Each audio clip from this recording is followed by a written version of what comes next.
Good evening. Good evening. Good evening. At this time, I'm going to call the meeting of Mayor and Council to order on Tuesday, August 25th, 2026, 7 p.m. Eastern Standard Time. If you'd all rise for an invocation by Councilman Mike Bradley.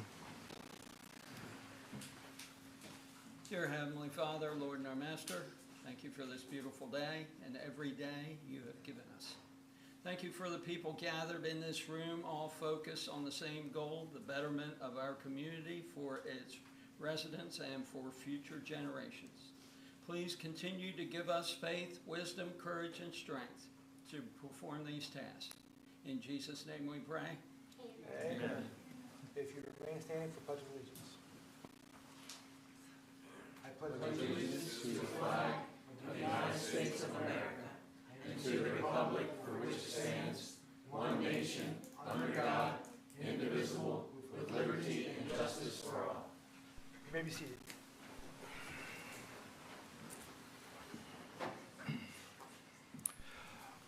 Are there any changes to tonight's meeting? No, sir, there are not. Okay. The minutes from our previous meeting held on August 11th, 2026 have been provided to council in their packet. If there are no questions or comments on those minutes, I'd like to ask for a motion of approval. Councilwoman Grassett, I make that motion. We have a motion from Councilwoman Grassett. Is there a second? Councilman Bradley, I second that motion. All right, Councilman Bradley, the second. All those in favor say aye. Aye. All those opposed? Those pass unanimously. Okay. At this time, I'd like to recognize our Seaford Volunteer Fire Department personnel from Tanker 87 and Unit 87-5 for the recent heroic actions. I have a summary here. I'd like to read it to the audience and those who may be watching online. The City of Seaford is honored to recognize the members of the Seaford Volunteer Fire Department for their courage, dedication, teamwork, and heroic actions displayed during a residential structure fire on Yorktown Lane in Seaford, Delaware. On March 21st, 2026 at 7:20 p.m., the Seaford Volunteer Fire Department and Mutual Aid were dispatched for a residential structure fire. The initial report indicated smoke was coming from the attic and that all occupants were out of the building. Assistant Chief Hudson arrived on the scene and was assigned to the interior. Shortly thereafter, he reported the living room located immediately inside the front door was on fire. Firefighter MEMT James Durr, who had been out for driver training, arrived on the scene approximately 30 seconds after firefighter John Cartledge. Firefighter Ty Matthews operated the hose line under the direction of Assistant Chief Jason Hudson, while Captain Robert Sharp conducted a search of the fire area for possible victims. Firefighter EMT James Durr began a primary search of the residence. Familiar with the layout of the residence in the neighborhood, he quickly proceeded to the rear of the unit where the bedrooms were located. During his search, firefighter EMT James Durr located an unconscious female victim lying on the bedroom floor and immediately transmitted that a victim had been found. Captain Robert Sharp met him at the bedroom doorway and assisted in moving the victim into the hallway. Assistant Chief Jason Hudson directed firefighter Ty Matthews to remain on the nozzle while he assisted with the rescue. Working together, Assistant Chief Hudson, Captain Sharp, and firefighter EMT Durr moved the victim through the living room and safely out the Alpha side front door. Despite the initial report that all occupants had exited the building, those firefighters made a primary search their priority. Their experience, training, teamwork, and coordinated actions under extremely challenging conditions were instrumental in locating and rescuing the victim and ultimately saving her life. With that, I, Matthew McCoy, Mayor for the City of Seaford, Delaware, by virtue of the authority vested in me and joined by the City Council and the City of Seaford, do hereby proudly commend and recognize Assistant Chief Jason Hudson, Captain Robert Sharp, Firefighter EMT James Durr, and firefighter Ty Matthews for your recommendation for the life-saving medal, and firefighter EMT Larry Whaley, firefighter EMT Louis D'Onofrio, and firefighter John Cartledge for the recommendation for a unit commendation medal. The City of Seaford extends heartfelt gratitude to each member for their heroic actions, exceptional service, and unwavering commitment to the safety and well-being of the citizens of Seaford. Thank you all very much.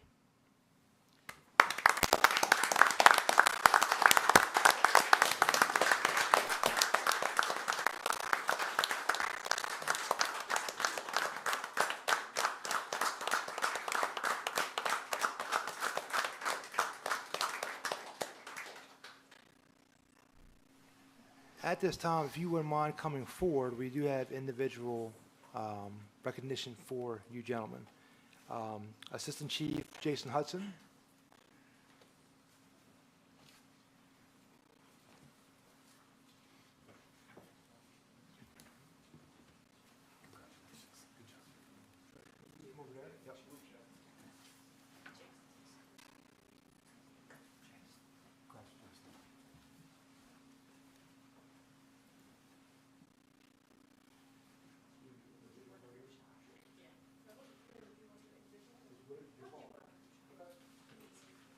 Captain Robert Sharp.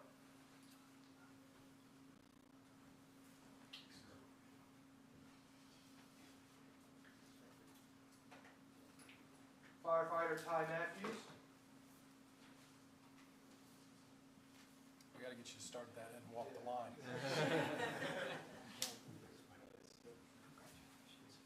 Great job. Congratulations, sir. Thanks for the work. Thank you.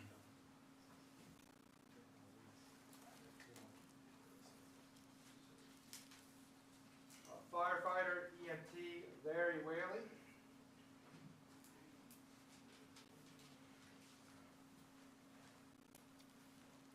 Great job, Larry. You've done this a couple times. Congratulations. Thank you for your service.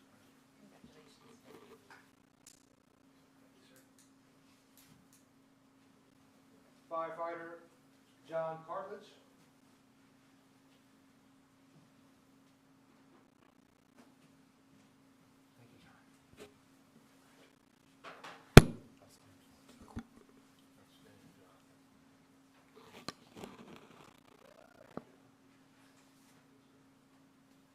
Firefighter EMT James Durr.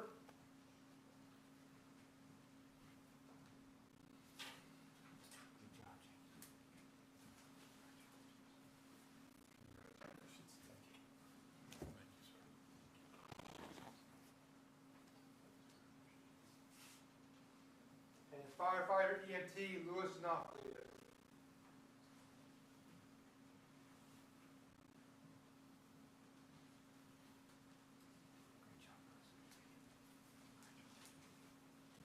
Outstanding job, sir.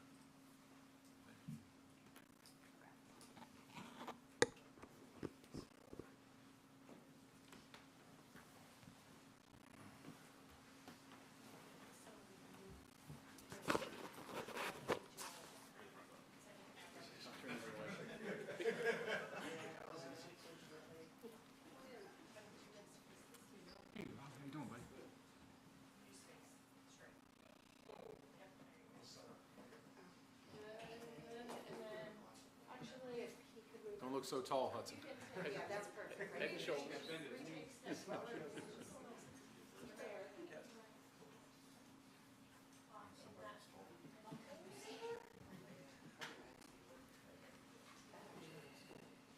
that looks good.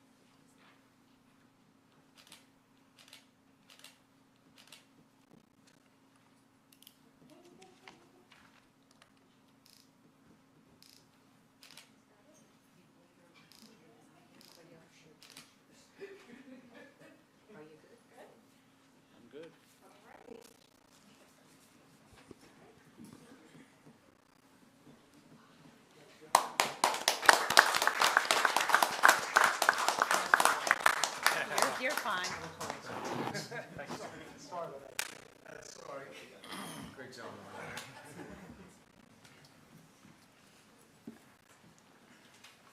Before we move on, I do want to give our Police and Fire Commissioner, Councilwoman Grassett, if you have a few comments or words. Just congratulations to all of you. That was an outstanding job, especially when you've been told no one was in the residence. You could have just as easily taken their word for that, and you didn't, and a woman is alive today because you didn't, and that's a wonderful job. So thank you for everything that you do for our community. Amen. So, God bless you all. We appreciate everything you do for our community. It's acts like this that remind us how important this department is to our city and our community. Thank you all very much. Okay. No smooth segue. Hey, do we have any additional items on the agenda that need to be voted on at this time? No, sir. Okay. At this time, is there anybody here for public comment? No, there's no one here for public comment. Do we have anybody here for correspondence? We have no correspondence, sir. Keep moving, baby. All right, new business number 1. All right, Good evening, Mayor and Council. Good evening. I'm here tonight to present for approval of a memorandum of understanding between the City of Seaford and the local Union 126 IBEW for modifications to our progression plan. The only changes to the progression plan would be the expected time in each position before promoting to the next position. And the only positions that this would affect would be electric lineman C, electric lineman class C, electric lineman class B, and electric journeyman. And that would be changing the minimum amount of time required in each position from 18 months to 12 months before they can promote to the next position. And I'll just add for the director, we have our negotiation team, June Merritt and Annette Montgomery, have worked with the IBEW.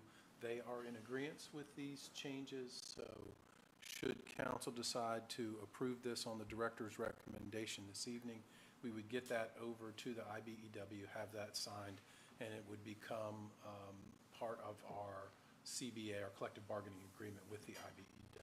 I believe Councilman Bradley got a comment. Well, and to expand on that, if I'm not correct, originally it was 12 months, and then it went to 18. So basically, all we're doing is reverting back to where it was before. Before there was a collective bargaining unit. Right. It was always 12 months expected in each position before promotion. Okay. Are there any questions or comments from council? Okay. If there are no comments or questions, I would like Vice to Mayor, ask please. a question. Yep. Do you think this might be a door opener to amend the collective bargaining agreement because we have a 3-year agreement? Does this put us in jeopardy of going back and amending the agreement several times? I don't think so, although there could be additional MOUs that could come up if there are issues with either the city or the union. But traditionally, with the unions that we've had, we do have these MOUs from time to time. It is a fresh contract, and I will say it was our second contract, and most of the last negotiations did revolve around pay and not other issues. This issue did come up, and the director listened to his men, worked with the IBEW rep, and presented this. These contracts can be reopened in this manner at really any time, but we don't know, and Ms. Merritt is here, she's our lead negotiator. We don't know of any other issues that are out there currently. Did I answer that correctly, Ms. Merritt? So don't get me wrong. This is a reasonable request, and I'm for it. I just am leery. When you get an agreement, that agreement sticks usually for the length of the term, and if this is a precedent and enables more, because management can't go back and say we want to make a change. The others I will understand be where you're doing coming that, from. right? Yes. So I just want to throw a small yellow flag up, not a red flag, but a little yellow flag. Yes. I just want to say that it was brought on by employees completing their training with the TV PPA and then not receiving the benefits of Yeah. completing that pay. And, you know, once, if they receive a certificate as a journey lineman, As, free to do as they please with that, so. as a tradesman, I respect that because I had to go through a similar rigorous period, and I got paid based on my progress. So, you know, I respect that. Councilman Bradley. Well, wouldn't it be handled case by case if something like this would come up and not collectively? I'm just spitballing here. You are correct. If there are issues that need to be addressed that are beyond the contract language, or if existing contract language needs to be modified, yes, we have an open line of communication with IBEW. We can work this out. And I'll just say, this actually was initiated by an employee's conversation with their director. They came to Mr. Brook. Mr. Brook said, here's the contract language, here's where we are, but he intimated to his employees he was open to discussing this. So Mr. Brook has a good line of communication with the rank and file of the union, with the union rep, and honestly, I think this is how it should work. Well, We shouldn't reach loggerheads, or we shouldn't lose people because we're inflexible. I believe that if we were to handle it case by case, there's going to be unintended consequences of. Yep. Right, and it's basically for the purpose of retention, not Yes. people going somewhere else because of discouragement. Councilwoman Grassett. I was just going to ask, having negotiated for the school district previously, MOUs would stand in place until the next contract negotiation, and then it would be codified as part of the collective bargaining agreement, correct? That is correct. So that it really has an end point to it until we do the next negotiation. Any additional questions or comments? Okay, if there are none at this time, I'll accept the motion. Councilman Bradley, I would like to make a motion to approve the memorandum of the understanding MOU between the city of Seaford and local union 126 IBEW that modifies the progression plan of the current collective bargaining agreement as presented. We have a motion from Councilman Bradley. Is there a second? Councilman Quillen, I will second that. A second from Councilman Quillen. All those in favor say aye. Aye. All those opposed?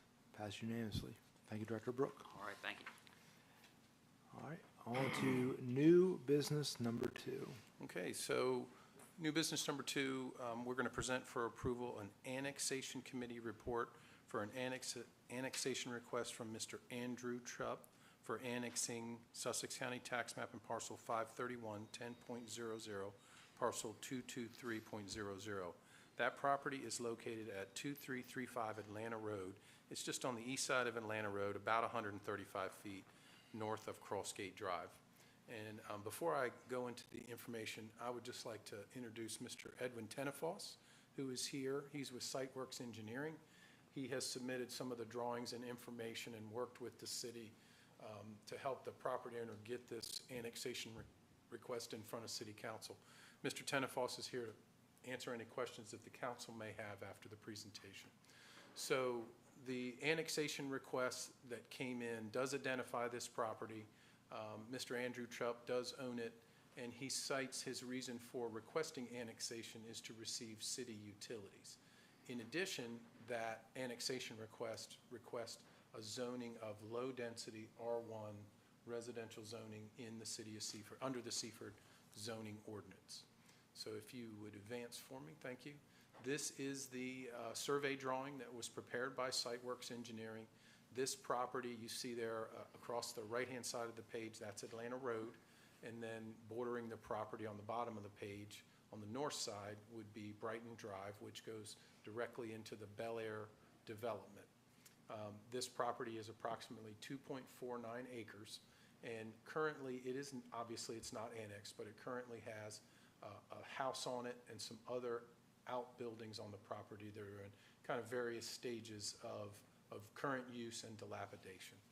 So if we can go to the next slide. This is a picture, a map from Sussex County, the tax maps. It does the site there, and it is bordering Crossgate Drive and Bel Air as stated previously. Go to the next slide for me, please. Thank you. This is a map out of our comprehensive plan, and this is our annexation map. And you'll see there, the site is marked, a little bit hard to see, but you'll notice there, and we'll just talk briefly about this. This property is what's termed an enclave. So it's surrounded on all four sides, and there's a couple properties, by the current city limits. When an enclave comes up, and you'll notice in our city map that's outlined there kind of in blue and gray, there are several enclaves throughout the city. The city surrounds them. We may provide them services, we may not. The Office of State Planning encourages annexations of these properties into the city because they understand it's confusing for property owners. They're serviced by state police. The property next door is serviced by city police. It's confusing. So they encourage these enclaves to be annexed. So this is kind of a unique annexation situation. I think we have one more map. Just to tee it up. Nope, sorry about that. So in council's package, we do have the annexation committee report. We did have an annexation committee meeting today. It was chaired by Dr. Grassett. The other members of the committee were Vice Mayor Henderson and Councilman Alan Quillen. We did go through the report. The annexation report that is submitted in council's package does outline the petitioner of the lands and the location, as we've discussed, the size of the property. We've talked about the reasons for annexation. The report dives into a great deal about the streets and roadways around it. Atlanta Road is a DelDOT road. Brighton Drive into Bel Air is a city road. So any development of this property after annexation would have to work with both those entities depending upon where an entrance might occur. Stormwater drainage was discussed in great deal and is included in the report. There is city stormwater system out in Atlanta Road that this property could avail themselves of. We did discuss zoning. It is currently zoned AR1, agricultural residential, in Sussex County, and the requested zoning is R1, low density residential district. Electric is currently served by the Delaware Electric Co-op. Upon annexation, the city has the right to buy that existing service out. If the house is tore down and redeveloped, it would be in our service territory. Any additional development that may occur on the property would be serviced by the city of Seaford Electric. Sewer is similar. There's gravity sewer near the property in Bel Air and Crossgate Drive. So if they want to extend sewer, there's a process for that. They'd work with our building department as well as our public works department. Water is similar. It's in both those developments. So if they want to extend water to this property, they can do that following the city's process for that. They would need to provide easements to the city of Seaford should extensions of utilities be made. If there are easements necessary from either private property or HOAs in the area, they would have to negotiate and obtain them. Upon annexation, we would obviously assess the property city taxes. The current city tax rate is 36 cents per $100 of assessed value. Our assessment is based on a 2019 market value.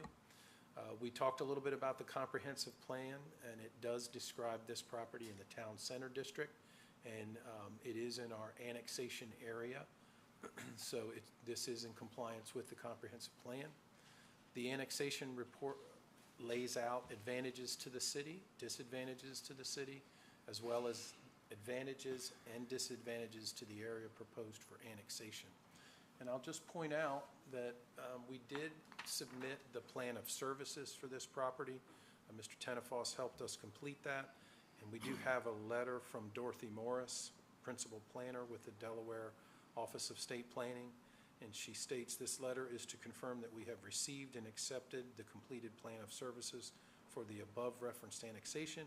the city has completed all relevant annexation requirements of Title 22, Section 101, and subsection 3 of the Delaware Code. She outlines in the letter what to do if council decides to proceed with the annexation and it is successful. She'd just like to be notified so maps can be updated. The annexation report does provide the following recommendation. The committee members unanimously agree to proceed with the proposed annexation process for this property. The committee members further recommend that the property be zoned R1 low-density residential district in accordance with the city zoning ordinance upon annexation.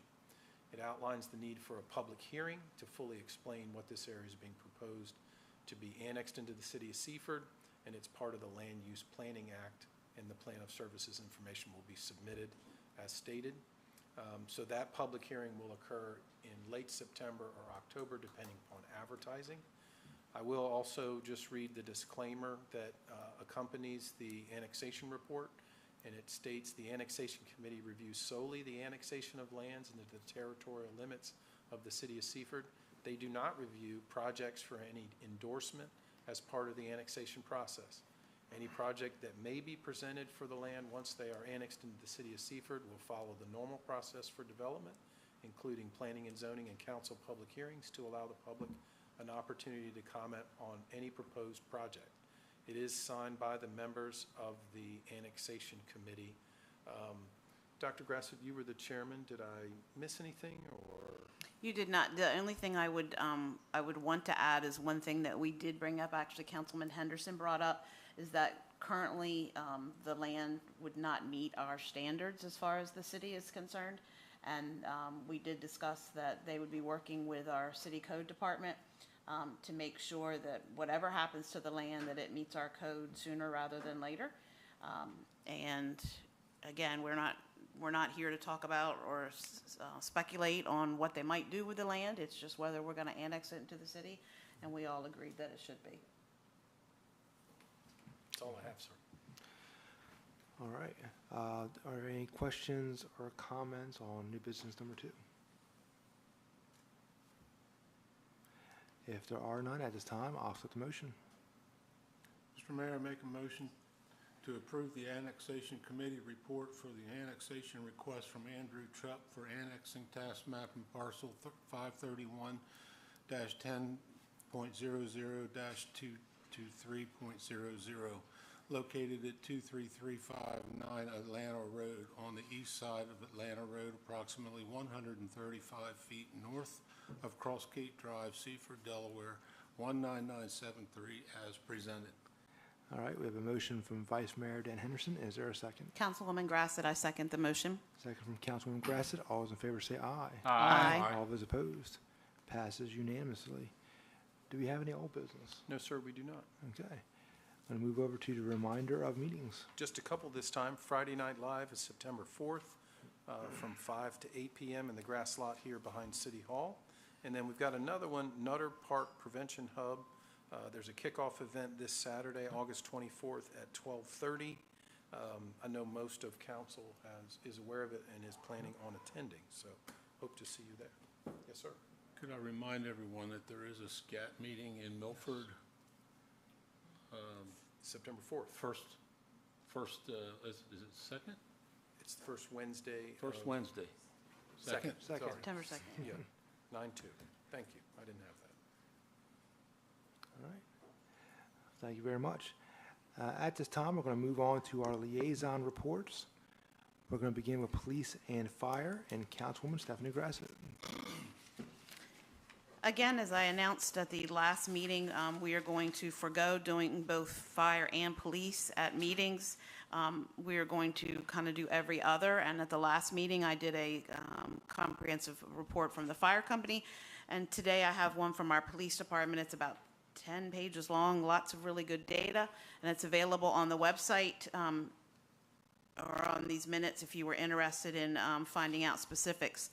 Currently, though, I will tell you that our total complaints for 2026 are up to 7,272, which, given that it's only August, we probably will surpass our complaints that we have in the past couple years. In all of the categories, as far as all crimes, the one rate that is drug crimes is already succeeding the total for last year. At this point, in August of this year, we have 271, where last year, the whole year, we had 241. They have a wonderful pie graph there that shows you all of the different types of crime that has been committed in the city, as well as several other graphs. We have had a total of 129 total criminal arrests in the past month. 117 of them were adult-related, while 12 were juvenile-related, at an 87% clearance rate. We've had at least 10 significant complaints, including an aggravated assault, a burglary, and a sex offense, with an 80% clearance rate. And looking at the data for date and time, most of those incidents occurred on Fridays from approximately 7 p.m. To 11 p.m. As far as drug complaints for this past month, we have had 46. 34 resulted in an adult arrest, 6 are pending active, and 6 had prosecution declined. As far as traffic crashes or DUIs, most of these are occurring Fridays and Saturdays, surprise, surprise. And we have had 4 DUI crashes in the past month, but we've also had 6 DUI proactive exchanges, which means our police officers were able to interact with a person who was driving under the influence before they actually crashed to prevent that crash, hopefully. And so we have had 6 of those. Additional information, they have quite a number of summary updates for all of some of the major incidents that have occurred. Of course, all defendants are considered innocent until proven guilty, but if you go through this, one of the things that I noticed and that the police chief also highlighted was the fact that we've had a number of attempted vehicle thefts. Can't stress enough to citizens to make sure that you lock your vehicles. Don't keep valuables in your vehicles. And because there have been several, at least I think 4 that I highlighted that have occurred recently in the area. So that is something important to think about. As far as the administration, they have attended a number of meetings. One, they actually toured the Deltec campus at the Nylon Capitol building so that they could get an idea of the layout for safety purposes of the Deltec campus that will be there. They have also had several meetings with Seaford House, and with our administrative staff, the American Law Enforcement and Training Consultant, as well as they conducted their CALIA web-based assessment interview of both the chief and our K-9 handler. As far as community events, our police department has been very active with the Food On program in partnership with the HELP initiative. They also were a wonderful presence at AFRAM. They also were part of the backpack event that was held at Nutter Park that was just this past Sunday. And also on Sunday, there was a Touch a Truck event that they were part of so that folks could, or especially young people, could see police cars in a positive light and see them, what they look like inside and everything. As far as training, they've been ongoing spear training. They also have started the Citizens Police Academy. It began on August 6th. The graduation is September 10th. All council members, of course, and the mayor have been invited to attend that. So far, topics that they have covered have been current events in law enforcement, Seaford Police Department accomplishments, SWAT team operations, response to resistance, and the Fourth Amendment and the Seaford Police Department Criminal Division are all topics that they have covered so far. I know you've missed the chance to do it this year, but when it's offered again, it's a wonderful opportunity to learn more about our police department. And finally, total criminal arrests that we've had so far to date in 2026 are 981. 895 of those are adult and 86 are juvenile. And that concludes my report. Thank you, Councilwoman Grassett. At this time, I'm going to move over to our parks and recreation, as well as code, and I also ask the Vice Mayor to handle the administration as well. All 3 reports. Thank you, Mr. Mayor. Thank you. In Parks and Recreation, I'll give you the highlights over the last period. The Parks Department has completed 14 work orders, and so far this year, they've had 47 work orders for grass cutting this year. They, I may have mentioned at the last meeting where they're cutting the fields close for soccer play. They have to be trimmed close, so with all the rain, it's been especially difficult to keep the turf in playable condition, so they're cutting them to the appropriate height, and they're lining the fields for the flag football and soccer programs. And they've completed some routine grass cutting throughout the community. They're coordinated with Sussex Conservation District to cut the pond at the industrial park and the section next to Seaford Village Shopping Center. And annually, they bring a sidearm mower to get the hard-to-reach places around the banks, and then on some other areas to cut down the grass around the ponds and around some other brushy areas in some of the right-of-ways.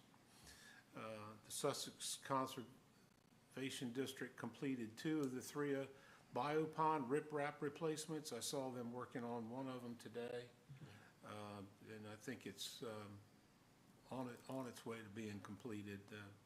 They were putting some riprap in this afternoon. In recreation, they coordinated, Tina coordinated the coaches clinics for the youth programs.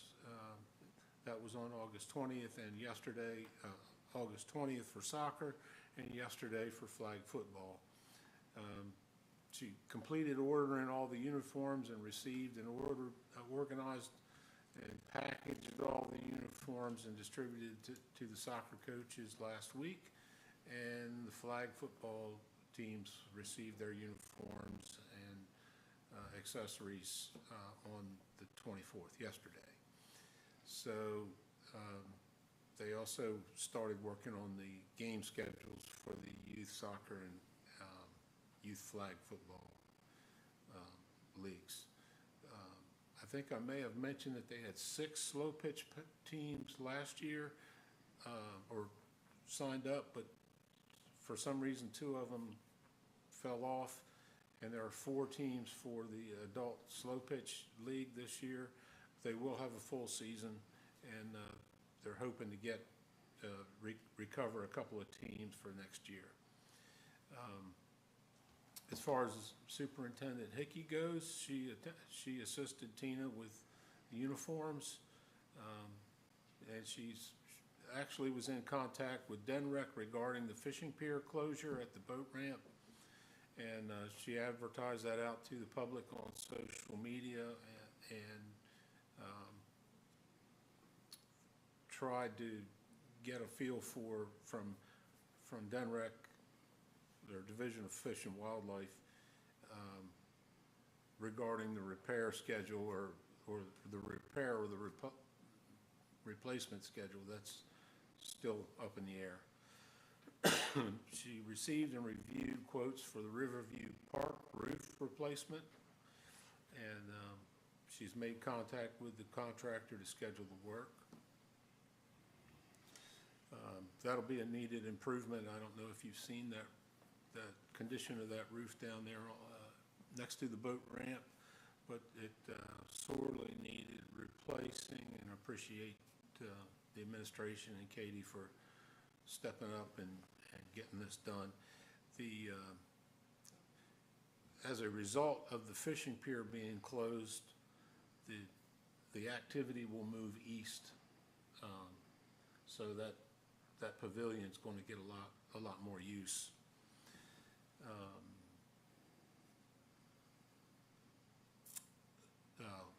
Katie, Tina, and Bobby also attended the Parks and Recreation Committee meeting on the 19th.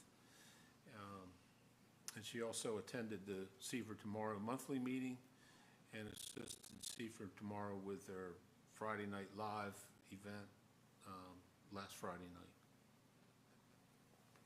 Moving on to code, there's 201 permits issued in 2026. Rental licenses are hovering relatively unchanged at 1,861 units. The rental inspections are ongoing, and they're doing other routine inspections for ongoing projects throughout the city. They're doing violation inspections throughout the city, and they're also busy doing plan reviews for new permits. Under helpful code facts, we had a somewhat lengthy discussion about this. Property owners are responsible for the maintenance and replacement of the sidewalks in front of their homes and properties. The city offers an interest-free sidewalk loan to property owners to assist with the replacement of sidewalks up to $3,000 for lots on one street and $6,000 for properties on corner lots. The discussion centered around the $6,000, which it doesn't explicitly say that it's for one side, but it is implied that you're going to do two sides of the street. For instance, my home on North Willie is on a corner lot with Gray Street, and there's no way for me to put a sidewalk on Gray Street, so I would not be eligible for the $6,000. I would be eligible for up to the $3,000 if I decided to install a sidewalk. It's an often overlooked program with the city, so if you needed repairs or if you needed a complete sidewalk, this is an interest-free loan that is up for grabs. With a little bit of paperwork, you can get that work done. So I think we talked about it. There hasn't been anybody who's participated in it in several years, so it's still an existing program. So encourage you to, if you need sidewalk repairs or need a new sidewalk, that is an option. We'll take a look at some large projects that are going on. Muirfield 1, Phase 4. There's 25 lots that remain in Phase 4, and George Miles and Bureau re-inspected Phase 3 prior to dedication, and they found a few items remaining for repair, and Ryan Homes have applied for two new permits. Bel Air Single Family, Danfield Drive, GMB has completed their pre-dedication inspection, and the letter of the punch list items was sent to the developer. I think that's a similar status to the previous report. Under Nylon Capital Center, permits have been issued for the front building shell spaces. Tidal Health Building construction is nearly completed, and the road work continues on Atlanta Road and Toll Drive. Governor's Grant Phase 4, D.R. Horton has several homes under construction. 2 more permits have been issued. Aldi roofing, roof covering installation is underway. I would say by looking at it, it's almost done. And the concrete slab has been poured, and they'll be putting up interior partitions if they haven't already. Cookout building plans are being finalized for permit submissions, so that's getting close to commencing. And at the Seaford Inn, the building renovation permit was issued, and they're doing rough plumbing and electrical that's been installed, and the exterior's been painted, and I must say, it looks really, really nice. So it's much needed improvement along the corridor. Under administration, city manager attended several meetings, including the Salisbury Wacomico Metropolitan Planning meeting in Salisbury. So they've reorganized this thing, and we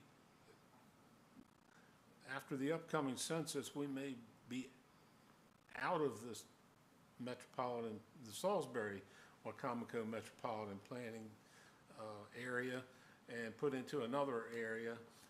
So with that, Charles was relieved of his board duties, which he gladly relinquished. Was okay with. So that's just one less thing.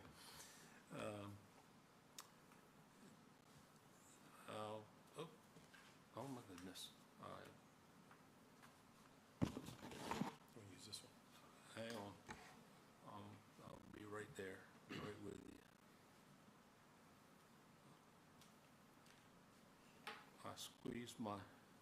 I minimized the thing and it went away.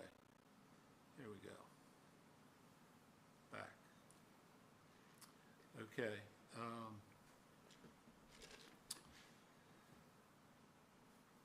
He had several meetings with some property owners and with some engineers at the Invista plant about a potential interconnection there with utilities, and that'll be ongoing. He also attended the Parks and Recreation Committee meeting. He attended the Danny Short Day event, prepared the council agenda. He met with RACES. Could you give me that acronym? I cannot, but Okay. it is the Radio Amateur Ham Radio Operators is what. Okay, I so- apologize, I cannot. So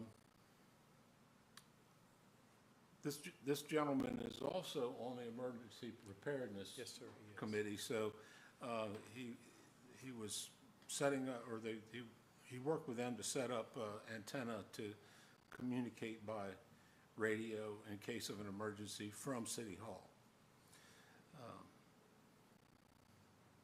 Under information technology, there's a lot of routine work, a lot of repairs and planning. I'm not aware of any major work other than I saw the van at the substation this morning. Was that trouble or was that routine? At the substation, yeah. Oh, that, They yeah. have a van similar to the IT van. Oh, okay. We have two. All right, so it wasn't you. Mistaken identity. All right. I thought maybe you were doing some comm work in there. Under Economic Development and Community Relations, Trish assisted with and attended the Danny Short Day event.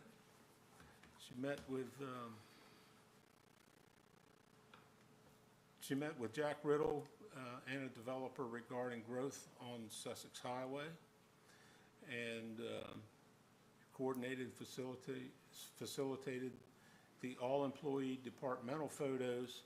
Do you have them up?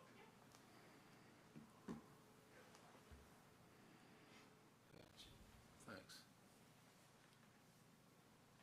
Okay, so That's a scary there's the group, and I was catching bugs. would you go back to we were,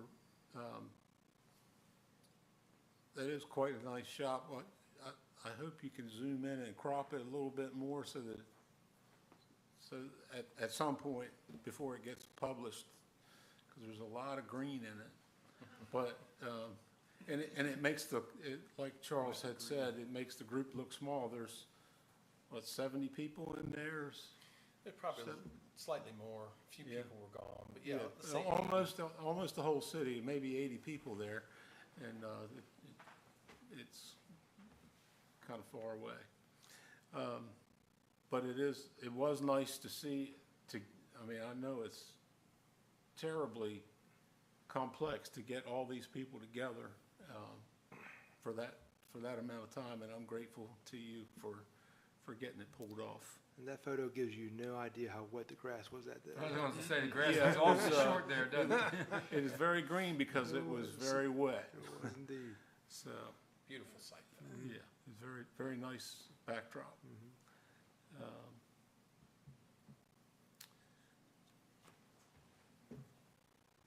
So Trish also participated in the downtown Seaford picnic, which I was called away from. I was not able to attend. She also participated at the Friday Night Live event, the Parks Rec Committee meeting, and the Del One. She met with Del One regarding Blueprint Communities. Under administration, June's been working hard on the audit.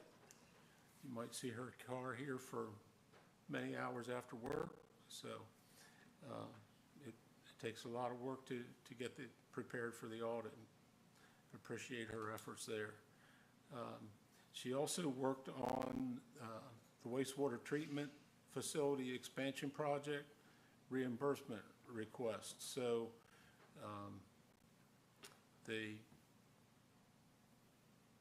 we pay out money or we fill out certificates of payment for payment, and we got to get the money back from the loan request. Is that correct? Correct. Yeah, We're drawing down our loan, yes. They're trying to get reimbursed for the expenses on the project. She attended the DMAC board meeting, participated in the photo session, and did various grant reimbursement requests and updated grant files, and other work is routine in the department. And also, I don't know if this is my bailiwick or not, but I think the electric department helped erect this pole, didn't it? No, we had a contractor do it. Had a contractor? Okay. All right. Sorry? Okay. So if you go down to South Conwell Street, you'll notice the flagpole has been installed for that Randall Larimore donated, and it's a very prominent feature either by river or from Oyster House Park or from South Conwell Street, and we're thankful to Randall for this donation. And that concludes my report. Thank you, Vice Mayor. Going to move on to electric and Councilman Mike Bradley. Thank you, Mr. Mayor. First of all, they have trimmed trees surrounding Walmart and also cut the overgrowth in Woodside Manor, including the poles. Did their substation checks. They restored power on 814 and did a troubleshoot on the backyard lines on East Ivy and replaced the porcelain insulators with poly and fiberline. As Greg mentioned, over time they evidently got cracked that wasn't visible, but during moist weather it would cause an issue. And they hung fiber loops at the Slatcher substation and the Seaford Innovation Center, excuse me. Greg Brook had a staff meeting. Final inventory counts were turned in. He met with Gary Andrews and Deputy Chief Justice about the Nutter Park street lamps, reviewed community swim center about proposed upgrades to breaker panels, reviewed plans for proposed tidal health generator project for a meeting on 8/28, being proactive. He drafted an estimate and escrow letter for the new 48, I can't read my writing, service at Eastern Shore Metal, okay, upcoming weeks. Continue with the Innovation Center. The electrical contractor is naturally due for the switchover, but it's being held up because of obvious reasons. And continued work with Audi, and they are awaiting for contractors' corrections for conduits which didn't meet city specifications. And he began work for cave-in construction at Seaford Industrial Park. And I have a handout that I promised the other night at the dinner I would hand out to everybody so they could see what our upcoming citation, speed monitoring was gonna be like in Seaford, because one of my drivers personally experienced the event in Salisbury. So it's gonna be very similar to this, so if you, I was hoping the chief would be here tonight, because I could give praises to it. So,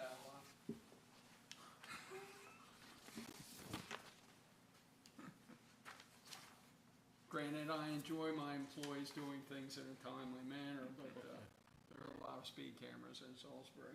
And as you can see, it's very explicit. So if He you paid wasn't for going fast enough, it's only 12 to 15. I know. He wasn't hustling. He had a meltdown when I showed him the picture. A number for 40 and over is a big. So that concludes my report. 40 and over would have been awfully expensive. Thank you, Councilman Bradley. I'm going to move on to our Public Works and Wastewater Treatment Facility and Councilman Alan Quillen. Thank you, Mr. Mayor, I appreciate that. I'll start off with Public Works. Did some water testing for performance on 3rd Street. Had a sunken patch that was repaired on Cypress Street. Completed property cleanups for the code department. Street paving bids have been advertised. A few water services were replaced on Pennsylvania Avenue prior to paving. Work with Parks and Rec building contractor to tie in with sewer line. Spray for weeds in different areas of the city. And all, replaced barricades for different events throughout the city. And all other routine tasks were completed. Moving over to the wastewater treatment facility and the compost. Brian Tiff was on vacation, so he did not submit a report, but Director Mears did report in the meeting that the plant is performing excellent, and the dewatering is better because of the weather being a little bit better too as well, and no violations have been declared onto the site. I do want to bring your attention to the picture up there. This is the Hibworks project. I was out there this morning, and they were basically not a whole lot more going on except for some well drilling there. They had a well drilling company in there to put up a couple of wells in there, new wells in there for the Hibworks project. So I'll still will keep you updated as that progresses on too as well. And I also still want to continue recognition for employees in the Public Works and also into the wastewater treatment facility. So on your left-hand side is Ryan Wood. This young gentleman, he looks like he's only 25 years old, but he's in his 30s, believe it or not. He's been with the city for 13 years in December. He's married, and his wife's name is Kayla. And he has 4 boys, 14, 12, 9, and 16, all of them playing sports. So, Mr. Mayor, you know what that's like. And he's been tied into coaching, so he is coaching in the Parks and Rec soccer program and is very active there. And he also enjoys hiking, paddleboarding, and biking. And once again, when they ask what you like best about your job, and it's something different every day, new challenges, he likes to be faced with those challenges. The gentleman on to the left side there is Dave Satterberg, and he's been with the company for 18 years, and he's married, and his wife's name is Donna. They have no children, but they have a little cat named Charlie. And what he likes about his job is the freedom. He feels that as long as he does his job, he's not being micromanaged, and he really enjoys the people that he works with. He says the camaraderie down there, you feel like they feel all like they're brothers down there. So that's good camaraderie they have down there at the wastewater treatment plant. And he likes to do yard work and gardening, and also likes to do projects in his garage. So I just want to recognize them, and I've got more to recognize. So thank you. That concludes my report, Mayor. Thank you, Councilman Quillen. Do have one update on my own. Just got this a few minutes ago. Some people have been asking for an update on the Western Sussex Business Campus. From my understanding, they'll be pouring concrete out there this Friday for the soccer fields and potential, I think it was pickleball court, indoor. So you'll see some action out there. Excited to see that project come to life as well. If there are no additional questions or comments at this time, I'll set the motion to adjourn. Councilman Quillen, so moved. Motion from Councilman Quillen. Is there a second? Councilwoman Grassett, I second. Second from Councilwoman Grassett. All those in favor say aye. Aye. All those opposed? Okay, it's unanimous. We're adjourned. Thanks so much.